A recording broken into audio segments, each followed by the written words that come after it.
everything. But in the manga, he had time to put the staff in front of him and monologue. So after absorbing the God Tree, he wasn't only able to keep up with the Sage Cloak Naruto, but also Sasuke with his Rinne Sharingan. But however, after Sasuke started to get used to his powers, he was able to speed blitz an even greater Madara, who had just taken Kakashi's Mangekyo Sharingan. The importance of that would be like Madara was able to react to like this nigh lightspeed fighter, and Sasuke fucking blitzed him when he was stronger than ever. This is also interesting because Madara was like getting blitzed by like nigh lightspeed travel, and then after he absorbed the God Tree and got his other Rinnegan, he was able to just casually spit out lightspeed attacks out of his fucking mouth, dude. He's like hawked a loogie on Naruto to his lightspeed. Like, so people are like, that's aim dodging. By that logic, Captain America is bullet level. And I'm like, okay, what if Captain America was on his fucking knees and someone had a gun to his face and he dodged it point blank? That's what happened. It wasn't bullets coming at Naruto and he was dodging them. It was point blank execution he dodged. So keep that in mind. It was a light speed react. I'm not saying Naruto can run around the world 7 times in 1 fucking second. I'm just saying that he can react to light, all right? So after mastering his powers in his fight against Naruto, Sasuke was not only able to keep up with him, but he even managed to land quite a few blows and was able he tagged him a few times. He tagged him quite a few times. And he was able to counterattack almost every single time. And this is the same Naruto that could dodge light speed attacks at point blank range, but only after getting stronger because he was more used to his powers. Yeah, he was getting stronger as time went on. Like after fighting Kaguya, he was more experienced. For adult Sasuke, there's not really a lot of like speed feats. It's all adult Sasuke is pretty much all scaling when it comes to speed. We're gonna get into his scaling in a bit, so feel free to scale for yourself. We're gonna give our own calculation of his maximum speed with the scales once we're done with destructive capabilities. So for Sasuke's destructive capabilities, you need to know that he fought Kinshiki. So the thing about Kinshiki is that Kinshiki is a rival to Kaguya. Okay, he's also a rival to Momoshiki. Momoshiki would shit on Kinshiki, but they're still relative to each other. Like he's at least somewhat of a percentage. The reason that Kinshiki is a rival to Kaguya is because he's relative to Momoshiki, but Momoshiki would shit on Kaguya with no difficulty. And the reason for that is because Kaguya was pissing her fucking pants at the thought of Momoshiki. Like Momoshiki, she was worried he was coming to breed. Like Momoshiki was fucking wilding through all of time, space, hunting for this bitch, and he was gonna either kill her, marry her, rape her. I don't know what he was doing, but maybe all the above. Maybe all the above. He was hunting that bitch down, and she was scared. She was so scared that she even tried to kill her children so that she could continue making her army to fight Momoshiki. She would rather make an army than keep her children alive and have them stop her from making an army to fight Momoshiki. You could even argue she was kind of hoping and praying that her children would help against Yeah, which is kind of retarded. It's like, come on, man, your children would help you against Momoshiki than this fucking random Zetsu army would. But whatever, plot hole. Who gives a fuck? Right. But still, the point of the matter is that she was scared. She was pissing herself. This is a planet-busting being. Kaguya is a planet buster. This is stated by a guide. She can actually obliterate more than planets, but we're not going to get into that. Don't wanna upset the freaking down players. That's a sensitive subject, but maybe another day. But she's at least planet plus, and Kinshiki's a rival to that. And the proof for this is that Kinshiki also has a guide where he's stated to also be a planet buster. He has an attack called the Planet Splitter. Right. No, I know what you're saying. Well, that's not planet level. That's like continental. No. The reason it's planet level is because to split a planet in half and not just have it slam back together, you'd have to exert planet level force. Because if you split a planet, it's just going to smash all back together. So if you to smash it beyond its gravitational pull, you need to exert planet level force and really fuck that bitch, and it won't come back together. So Like a good example of this is Toneri when he split the moon. The moon just slammed back together over time. Right. But Kinshiki he doesn't, and it doesn't come back. So he's at least planet level, and who knows how big of a planet he could do it to? Maybe he could fucking split Jupiter or something. Well, he can't because it's a gas planet, but still terrestrial planets. He can cut them in half.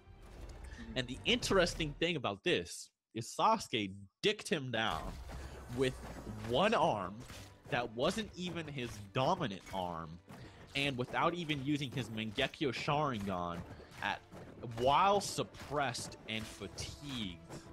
So the reason that he was suppressed and fatigued is because whenever Sasuke goes to Kaguya's dimension and back, it takes a fuck ton of energy. Like if he goes there and back, he doesn't have the Tomo in his Rinnegan anymore. Like he can't activate it. So it just turns back into a normal Rinnegan. But when he fought Kinshiki, he already did one travel. So that means like he already used at least half of that Renni Sharingan's power. So in your opinion, how much stronger is the Renni Sharingan than the Rinnegan? Right. So the best way to scale this would really be you take EMS Sasuke and Madara, right? Yeah. Now, EMS Sasuke was way weaker than a Madara with no eyes, let alone one. Yeah, Madara cauterized him without even having eyeballs. Yeah. Right. He was like, maybe I'll borrow yours. So we have that. And then the fact that Madara would proceed to get the freaking... So after that, he went and got his Rinnegan. Now, with his Rinnegan, he was capable of one-shotting all nine-tailed beasts. Yeah. Via Limbo, it was kind of a surprise attack, but nonetheless... Isn't the Limbo just a clone of himself? Right, which means he alone had the strength to do it.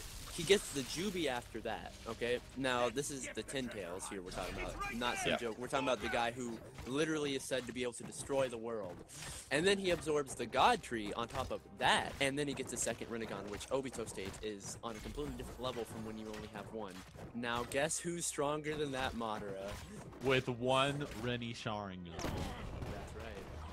So, the real point here is that how strong would you say the Renni Sharingan is just compared to the Rinnegan though? I would say to lowball you could go with 3 times because 2 Rinnegan is still inferior. So. Yeah. And so like the Renni Sharingan is capable of fighting 2 other Rinnegan plus the Jubi. So it's at least 3 in terms. So when Sasuke is fighting Kinshiki and 2 trips takes away his Renni Sharingan, making 1/3 power, then 1 trip would leave him at 66% power. That means Sasuke at 66% power with 1 arm, without even using his other Mangekyo, could dick down a Planet Buster. Consider that. Consider the following. Okay? Like, consider the fucking following, man. Stop downplaying him. He's casually planet level by this point. Seth, where are my feet? Where are the feet? Yeah.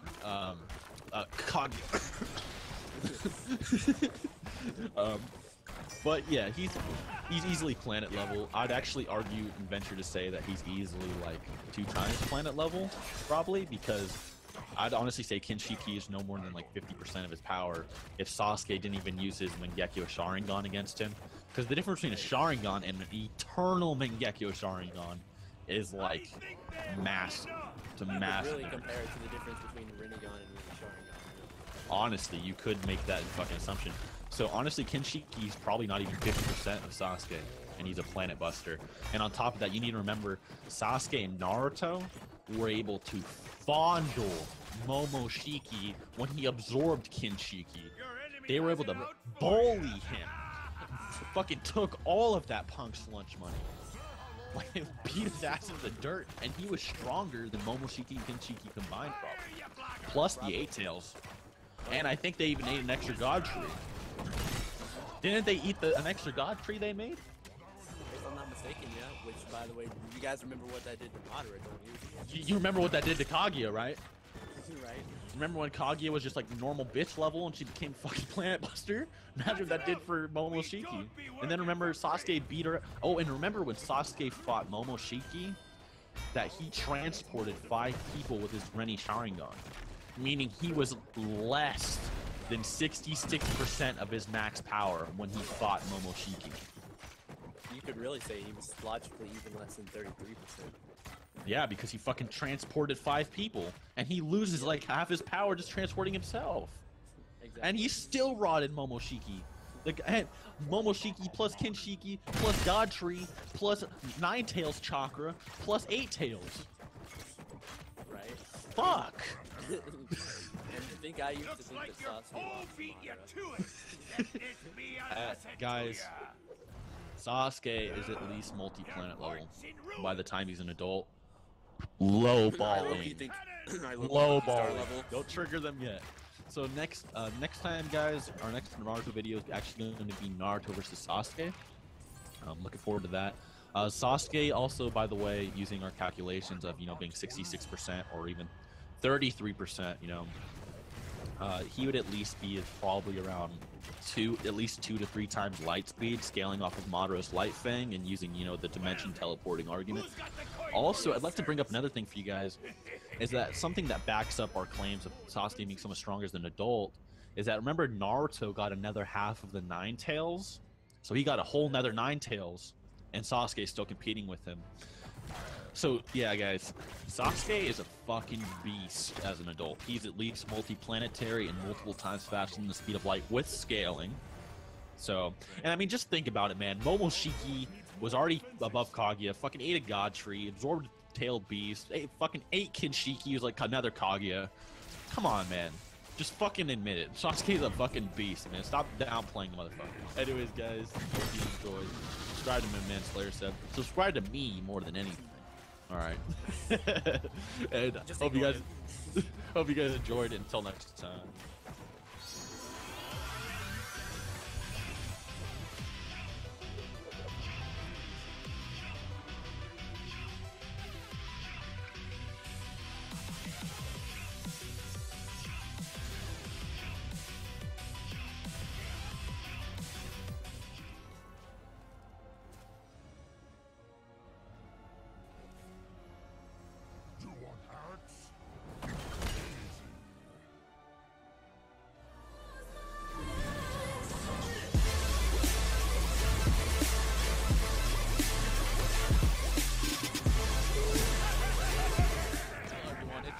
Programmer, and with me today I have my good friend Chuck the Cyber Cuck, and we're going to be debunking a video why Superman is the strongest fucking hero of all time, right? The biggest Superman jack-off video I've ever seen in my life. Now, before you say, well, you guys are just some salty Dragon Ball tards, that's why you're debunking it. No, we're debunking it because it was requested. And okay, it doesn't even really shit on Dragon Ball. Like at the start of the video, he's like, "Well, Superman beats Goku," like for no fucking reason. Like he just says it for no reason, and then doesn't say anything else about it. But he doesn't just shit on Dragon Ball. He shits on everything. Like he literally just to shit on. He just like takes a fat, wet, explosive diarrhea all over fucking every franchise in existence, and just says Superman solos. Like you gotta debunk that. It doesn't matter what fucking fandom you're from. Even if you're a Superman fan, you shouldn't be okay with that. So, anyways, we're gonna start this video up. We're gonna be debunking it segment by segment, so hope you enjoy it. Given not all of you are going to agree with my answer, no matter what my answer is, because, well, we all have different opinions. Which is perfectly fine. I say it all the time. Everyone is entitled to their own opinion. That's what makes talking about this stuff fun. Just don't be rude to each other in the comment section, because I want to keep Variant a community where everyone can state their own opinion without having someone cursing them out or being a douche. There's a difference between disagreeing with an opinion and disagreeing with utter retardation. Okay?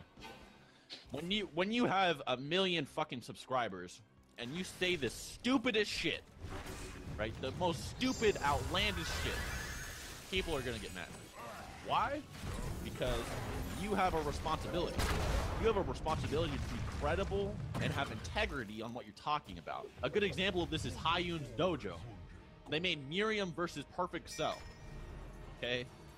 Miriam is like, at best, fucking mountain level. You jack him off, right? And Cell is like, I don't give a fuck what you say. I don't care if you don't think he's solar system or not. He's at least a planet buster, and he solos Hunter x Hunter. They just say this stupid shit for attention. That's why you cannot trust these bigger YouTubers. But regardless of that fact, regardless if he's just baiting us or getting retarded or not, we're gonna debunk it just in case, you know, some misinformed fucking man-child comes from his video and tries to talk shit to us. Okay, and before people say, oh, we're gonna be wanking Goku, we're not even gonna bring him up. There's plenty of people that can shit stomp Superman. So many people. From Marvel, even DC, even someone else from like a different manga series, which is just fucking ridiculous with like how OP this character is. Oh, just wait till we get to him, right? Yep. And so Superman is nowhere near the strongest superhero. But first off, we're gonna be debunking some of the feats that he brings up, and he basically kind of like cuts off some sections of the scans and basically ignores the context of them and just basically tries to spread wrong information. It's like not okay that he's spreading misinformation about a series you enjoy. Like you shouldn't be okay with that regardless. Okay, so first off, he talks about like how Superman quote unquote tanked the radiation, you know, from this, you know, like explosion that was supposed to be like a sun eater, right?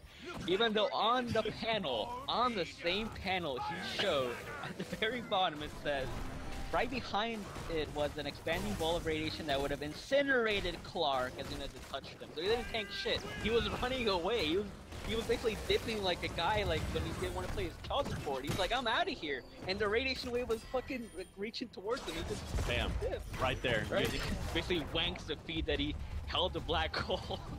Even though there's like another, it's like these other panels where he says, got it before it fully released, but the pressure is unbelievable. Not sure how long I can hold on. And then on the next panel, he's fucking crying, right? It looks like he's taking a fat rod up his ass, dude. Like, please pull out, Dad. Like, okay. Dude went in with no lube. Okay, and then, okay, here's the funny thing. Captain Atom even states that this black hole is like no larger than a speck of dust, right? And literally like the scan before it, right? Here's the best part, okay? A normal black hole has about 3 times the mass of a star. Okay. This is a supermassive black hole can be like fucking consuming solar systems and possibly like small portions of the galaxy. But a normal black hole is 3 times the mass of a sun. But just imagine a black hole the size of like a fucking speck of dust. That would be nowhere near a normal black hole. Okay, and here's the thing. So like this calculation basically says, right, when a huge star runs out of fuel, it collapses and then explodes into a supernova. What's left over is a massive but relatively small object called a black hole. To give you an idea of a black hole's density, the sun has a radius of 700,000 kilometers. A black hole that weighs as much as the sun would have a radius of 3 kilometers. If you could fill a typical pop can, 12 ounces, with the material in such a black hole, the can would weigh 7 trillion tons, almost as much as the weight of the water in Lake Superior. So obviously a can of pop is much larger than a speck of dust, right? So Superman is basically crying, right, over something that didn't weigh even close to a star. How much? Right? How many fucking grains of sand? A grain of sand is bigger than a speck of dust. How many grains of sand can you put in a pop can? Probably fuck ton. A fuck ton. Like, so this feat is really kind of pitiful. You know, same post guy Superman. He gets fucked over by a artificial black hole, right? Okay, and then he basically brings up his other feat that, you know, he basically sealed a hole in reality. Like, this is unquantifiable, you really can't like calculate this. But I mean, if he's trying to imply that he's like a reality warper, or, you know, that he can like fix all reality in the universe or whatever. I don't know where he's trying to go with this, but I mean, it's like me trying to claim that I'm house level because I fixed like a hole in the wall or something. Fuck, dude. Janemba and Gotenks are OP as fuck by that logic. Yeah, they're, you know, basically warping dimensionally. Holy shit, right? Just with their fucking voice too. Yeah, dude. Crazy. So my first candidate that would completely shitstomp Superman and would be Silver Surfer. Now this guy's pretty insane because he has feats that are, you know, a whole other level, right? So remember how Superman was, you know, crying about holding a black hole? Silver Surfer can fight in a black hole that's much larger than a speck of dust. He could fucking fight in there, right? Let's see, Superman gets knocked out by a supernova, even though he derives off that radiation. Silver Surfer surfs supernovas for fun. He literally just fucking like gets on it on his board and just rides it. That's it. Like, he doesn't give a shit, right? But he can withstand the sun's heat even though he doesn't even rely on solar radiation. Oh, what else could he do? Oh yeah, he could completely absorb all of Superman's solar radiation as well if he really wanted to. Like, I mean, he drained the Hulk multiple times of gamma radiation. He could definitely do to Superman, leave him like a little crippled fucking. So what you're saying human. is that when Superman encounters an exploding star, it fucks him, even though that should be what powers him, you know, gives him strength. And then Silver Surfer, who has like no connection to the sun, is taking these exploding stars without flinching. I mean, just think about that, honestly. Oh yeah, let's see, what else can he do? Oh yeah, he can manipulate energy from the Big Crunch, which is basically around the same power of the Big Bang, and he can manipulate that energy to kill people stronger than Skyfallers. May I remind you how strong Skyfallers are? They're basically able to fight on a multiversal scale like Odin did against Seth, right? He could, you know, destroy galaxies, all this shit. These guys are stronger than they are, and Silver Surfer can take hits from them, right? He's the best part. People try to claim that Superman can, like, destroy anyone because he can see souls.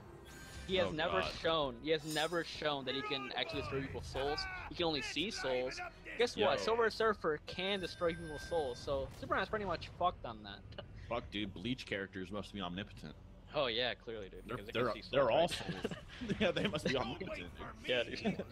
What about that time Goku saw souls and shit? That make him omnipotent too. Yeah, true, dude. Yeah. And there's like, it's not even just like, you know, comic characters that are fucking OP. I mean, there's a shit ton more. You know, you have God Spawn and all kinds of shit. Captain Atom, fucking Flash. Said Superman is only slightly fucking slower than Flash. Like, are you serious? Is this motherfucker serious when he said that? Oh, like, okay. Hold on. Okay, yo. So here's how this calculation goes for one of Waldy's best speed feats. He had to save about 500,000 people from Flash, and he does in about 10,000 of a microsecond. Right? Flash travels at 70 miles each time to carry a person times 2, so an average of about 1.5. And that means he traveled a distance of 70 miles about 354,000 times. That brings up about 24 million miles. He does it in about 10,000 of a microsecond, which is about, you know, 10 to the negative 11 power seconds, right? That means he was traveling about 2.5 quintillion miles per second. That's approximately 13 trillion times the speed of light, which is pretty fucking insane. And who says the Flash is just limited to running really fast or going back in time? He can also basically phase out through people's bodies and take out their organs. And he can even steal people's kinetic energy to turn them into statues, right? So if he was bloodlusted, he could really fuck up Superman. Dude, oh yeah, he also raised death, the entity of death, to the end of time and space, right? Where he couldn't even exist on a conceptual level. He literally ran to the end of time in that universe.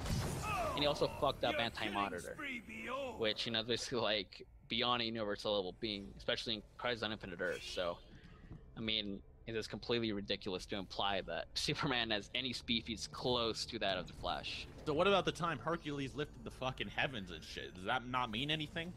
Is that not as impressive as lifting Earth? Lifting heaven is less than lifting Earth now?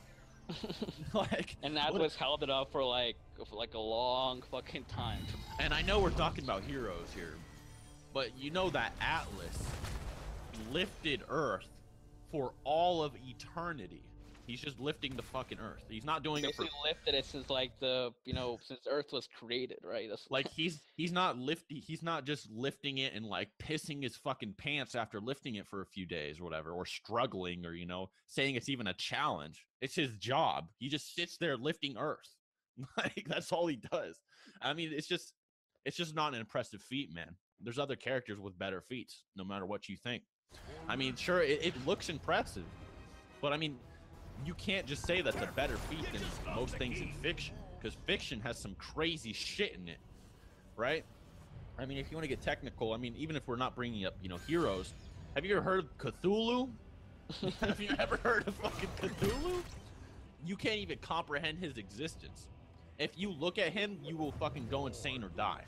That's it. You can't even look at the motherfucker or even comprehend him. How is Superman gonna beat that? Like, how would you beat that? I'm just saying, man, it's just, you can't say a fucking character is stronger than all of fiction. It's stupid. In before Cthulhu religion. Cthulhu Zealots attack my video. The flying spaghetti monster. The fucking Cthulhu Mythos fucking gang starts attacking me, dude, flagging my video. Start requesting Cthulhu versus flying spaghetti monster in the comment section. Come on, guys, do it. Do it. I'm ready. Cthulhu versus flying spaghetti monster, man. Who would win? Okay, so this is beautiful. This is some beautiful low-tier debater action. This is some sweet, hot, low debater action right here. This is what they do. They argue with their pure fucking headcanon and try to act like it's a factual statement, right? So what he says is that no character, even if they have similar feats, is as great as Superman or as powerful as Superman because they don't exist for the same reason he does. They don't exist for as good of a reason. that they lack existence in the first place. Like they don't have a purpose. I'm going to butt in real quick here, but I just find it really pathetic and fanboyish that Variant Comics basically implies that, or actually outright says, that other characters' reason for existing is basically pale in comparison to what Superman is, right? And that basically their reason for existing or their importance or their values are basically nothing in comparison to Superman because he's overpowered, never meant to lose, and all this other shit, right? I mean, let's look at Jane Foster, one of my favorite Marvel characters. She has cancer, right? But even so, she fights with the power of Thor, right? The Mjolnir hammer deems her worthy, and she fights with that power. Even though she knows it's killing her, and she even, like, acknowledges that, like, whenever she transforms into Thor, this is basically, like, nullifying and suppressing the effects that chemotherapy has done for her to fight cancer. But she deems it as her duty as a superheroine to fight for good and, you know, her loved ones, even though it's killing her, right? So if someone has cancer themselves or they have a loved one who has cancer, they're going to be like, oh, wow, even a superheroine or a superhero that, you know, can kick so much ass, you know, can still be susceptible to, like, such a terrible disease, right? And they can still fight through it and struggle through it as a real person, right? That is a pretty strong, like, value or reason for existing, if you ask me. Like, I don't see how Superman overshadows this, or any other character for that matter, that may have, like, these other really strong struggles or reasons for existing, right? You can't just shit on everyone else's characters because you deem Superman the strongest. That's just really, really pathetic.